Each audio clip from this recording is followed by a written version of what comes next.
Welcome back, dear viewers, to another fascinating episode on our channel. Today we bring you an incredible story from the early days of Islam, a story filled with dreams, miracles, sacrifice, and divine guidance. So stay with us till the end, and don't forget to like, share, and subscribe to our channel for more inspiring Islamic stories. Prophet Ibrahim, peace be upon him, had a son named Ismail alayhi salam, who had 12 sons. Their descendants became so numerous that they could no longer be accommodated in Makkah, so they spread throughout the region of Hijaz. From one of Ismail's sons, Qaidar, came Adnan, and from Adnan came his son Ad, and his grandson Nitzer, who had 4 sons. One of them was Mudir, and from Mugir's lineage came Quraysh bin Malik, also known as Fir bin Malik. The descendants of Quraysh increased greatly and were divided into many tribes. Among his descendants was Qua, who attained leadership. Qua had 3 sons. One of them was Abed Manaf, from whose lineage Hashem was born. Hashem married the daughter of a chieftain from Medina, and they had a son named Sheba. When Sheba was still a child, Hashem passed away. His brother Mukalib became the leader of Makkah. Sheba was raised in Medina. When Mukalib found out Sheba had grown into a young man, he personally went to Medina to bring him to Makkah. When they arrived, people thought the young boy was Mukalib's slave. Despite Mukalib explaining that he was his nephew and the son of Hashim, people continued calling him Abdul Mukalib, i.e. the slave of Mukalib.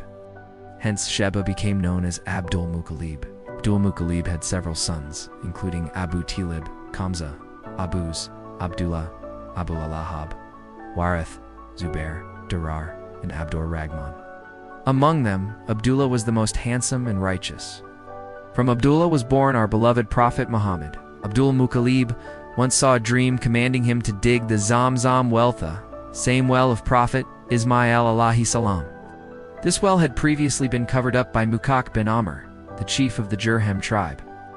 At that time, Jurhem was the ruling tribe of Makkah and custodians of the Kaaba. However, they had begun disrespecting the sanctity of the Kaaba.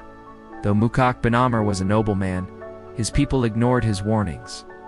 Seeing no improvement, Muduk decided to leave the city. Before departing, he removed all valuables, gold, silver, swords, and armor from the Kaaba, and buried them in the Zamzam well, then filled the well with dirt. The well had already gone dry by that time. With this, the well of Zamzam vanished and remained hidden for generations. Later, Banu Qusa drove out the Jurhem tribe from Makkah. During the leadership of Banu Qusa and later Qua, the well remained forgotten and sealed until the time of Abdul Mukalib. One night, Abdul Mukalib had a dream in which he was shown the location of the Zamzam well and was instructed to dig it. Sayyiduna Ali Razi Allah Anhuma narrated that Abdul Mukalib said, "I was sleeping near the black stone Gadi Aswat when a man came to me and said, 'Dig Tayyiba.'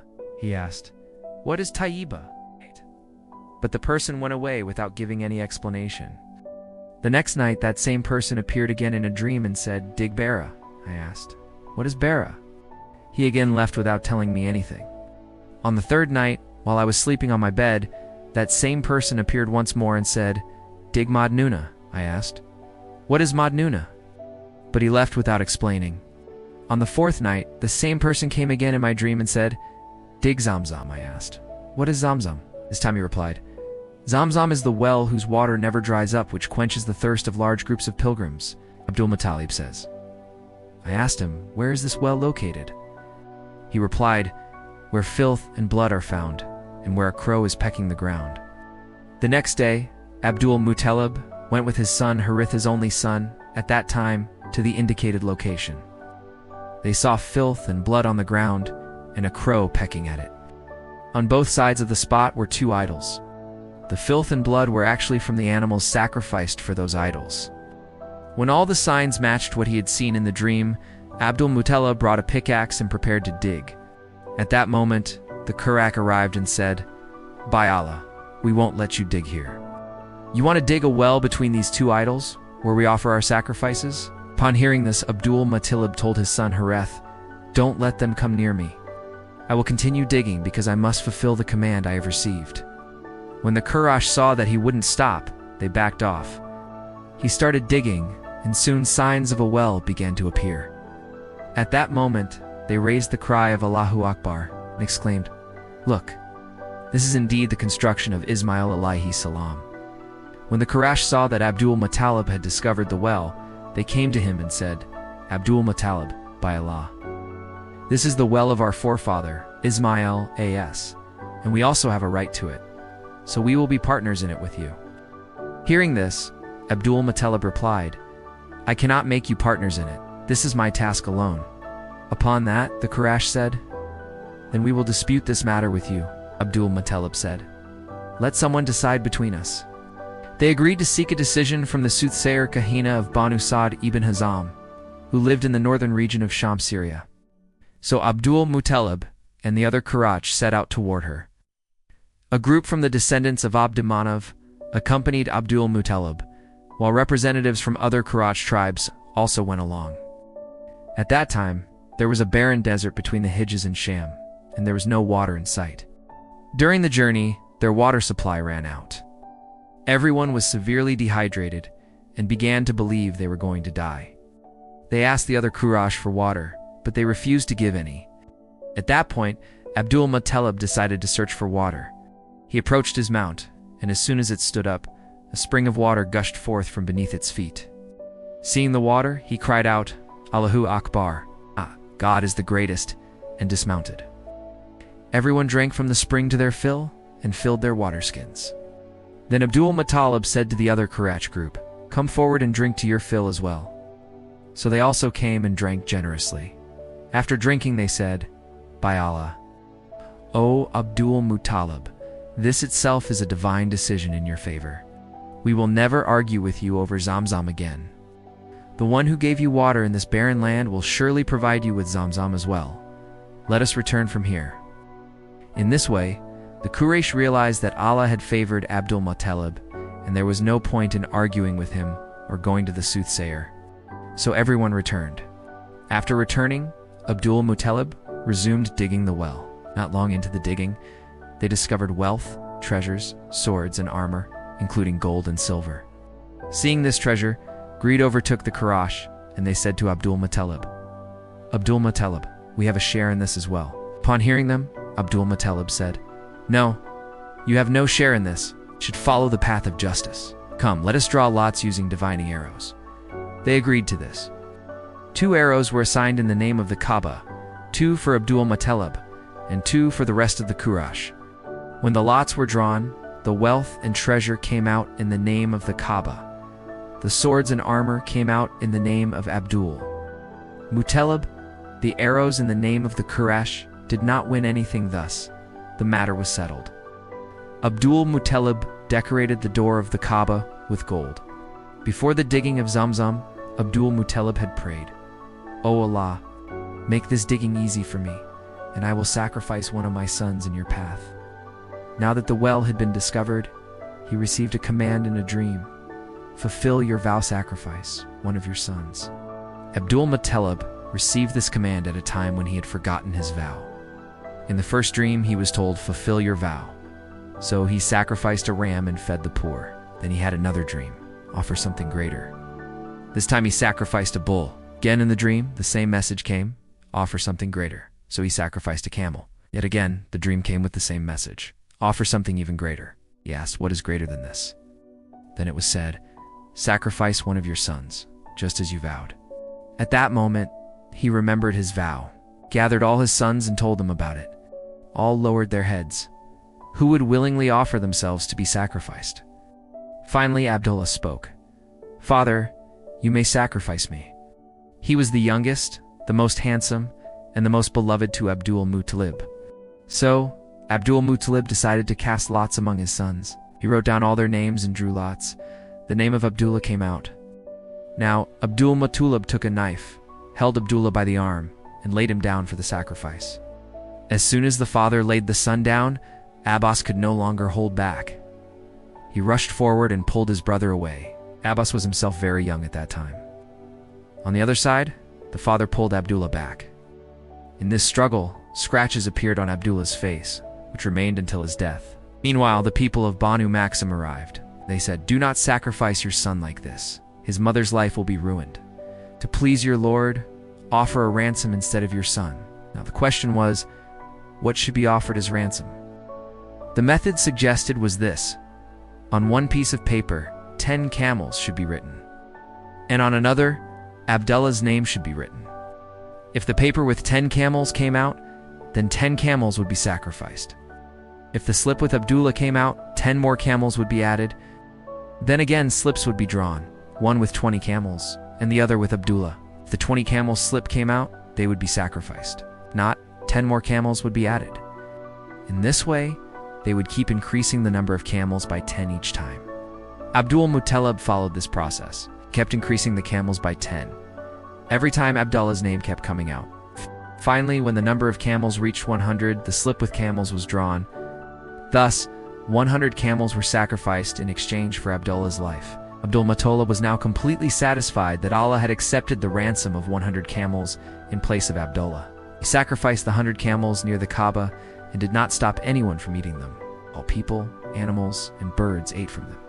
Imam Zuri says that Abdul Muttalib was the first person to establish the practice of giving 100 camels as the blood money ransom.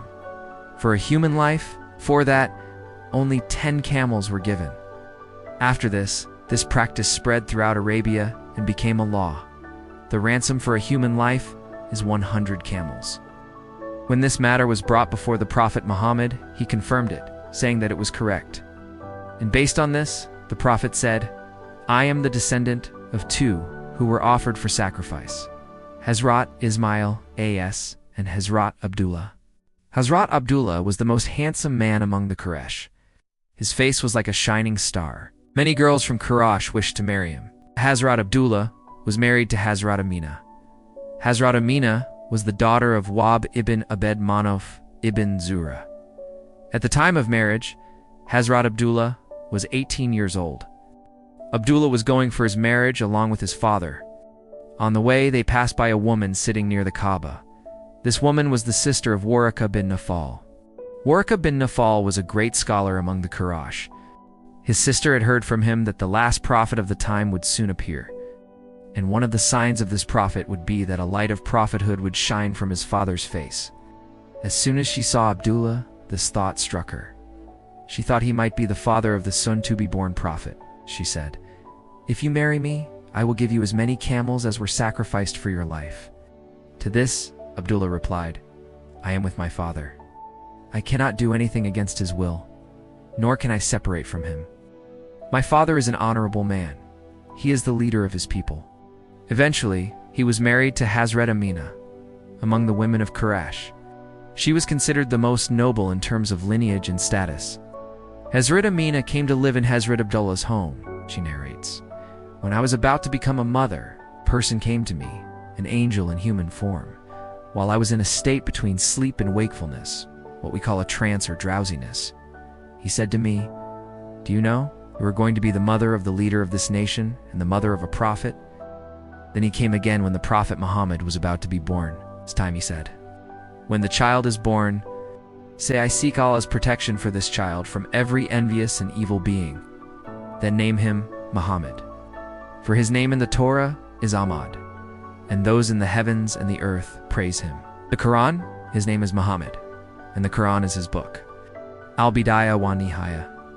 The light that was shining on the face of Hazrat Abdullah passed on to Hazrat Amina's face after their marriage," Imam Zuri says, as narrated by Al-Hakim, who declared this narration authentic, that the companions, may Allah be pleased with them, once said to the Holy Prophet Muhammad, "O Messenger of Allah, tell us something about yourself." The Prophet replied, "I am the result of the supplication of my father Abraham, peace be upon him, and the glad tidings of my brother Isa, Jesus, peace be upon him.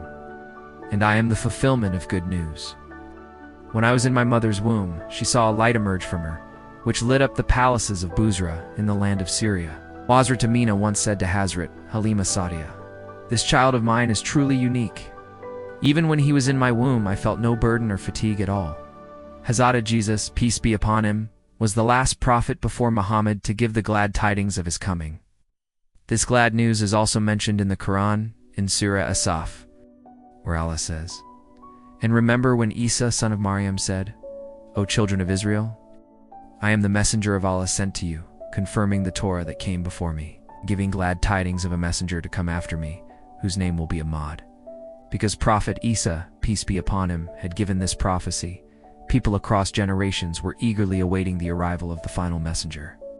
However, even before his birth, Hazrat Abdullah passed away. One of the signs mentioned in earlier scriptures of the Prophet's arrival was that his father would die before his birth. Hazrat Abdullah had gone with a trade caravan. During the journey, he fell ill and became weak. When the caravan passed through Medina, he stayed with his maternal relatives, the Banu Najjar, as his mother was from that tribe. He remained ill for a month and then passed away. He was buried there in Medina. When the trade caravan returned to Makkah without Hazrat Abdullah, and Abdul Muttalib came to know that his son Abdullah had fallen ill and was staying with his maternal relatives in Medina, he sent his son Zubair to bring him back. But when Zubair reached there, Hazrat Abdullah had already passed away. This means that the Prophet Muhammad came into this world a few months after the death of his father. Part 2 will be uploaded soon, so don't forget to subscribe, like, comment, and share this video with your family and friends. Stay happy and blessed.